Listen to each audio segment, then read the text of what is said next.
शरद पवार यांच्या राष्ट्रवादीचे आमदार रोहित पवार हे येत्या 12 जून पासून पंढरपूरमध्ये अन्न त्याग आंदोलन करणार आहेत। सरकारने शेतकऱ्यांसाठी जाहीर केलेली कर्जमाफीची योजना ही फसवी असल्याचा आरोप रोहित पवारांनी केलाय।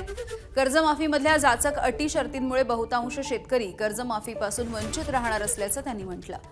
त्यामुळे या अटी शर्ती काढून शेतकऱ्यांना सरसकट कर्जमाफी दिली जावी या मागणीसाठी रोहित पवार यांनी बेमुदत अन्नत्याग आंदोलनाची हाक दिली आहे।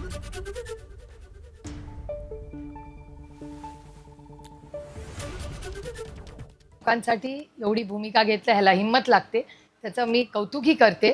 पण पहिलं पॉलिसी काय आहे हे सगळं समजून घेऊया आणि मगच करू। आणि अर्थातच माझी विनंतीच राहील की कोणीही म्हणजे रोहितनी पण आणि कोणीच अन्नत्याग वगैरे करू नये। मोठी लढाई आहे आणि या लढाईसाठी आपण सगळ्यांनी ताकदीने उतरलं पाहिजे। माझी रोहितला विनंती राहील की अन्नत्याग करू नको, पॉलिसी येऊ दे, वाटप होऊ दे। जर लोकांवर अन्याय झाला तर अन्नत्याग करण्यापेक्षा दुसरं काहीतरी मोठ्या पद्धतीने आपण सरकारला भाग पाडू हे करायला। रोहित पवार यांनी या कर्जमाफीचा शेतकऱ्यांना फायदा होणार नाही म्हणून 12 जून पासून उपोषणाची तयारी केलेली आहे, त्यामुळे त्याचा फायदा होणार। त्यांचा तो अधिकार आहे उपोषणाचा, पण डुप्लिकेट कर्जमाफी त्यांनी केली होती। आमच्या सरकारने ओरिजिनल कर्जमाफी केली आहे।